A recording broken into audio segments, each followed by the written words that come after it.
visu savu dzīvi strādāju tikai virtuvē, jā, un vēl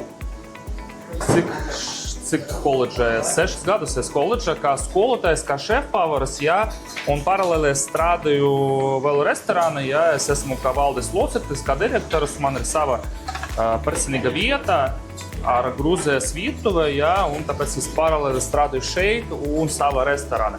Principā es visu savu dzīvi strādāju tikai virtuvē un tikai Latvijā. Daudz restorānos bija, es ļoti labi zinu Maksimu Cekota, jā, varbūt jūs zināt, kas viņš ir, jā, un daudz studentus pēc šī virtuve strādā viņa restorāna, jā, 4 cilvēki tur tagad strādā, un es domāju, ka vēl būs citi, jā, es domāju, ka arī no šī grupa arī. Nu, vot.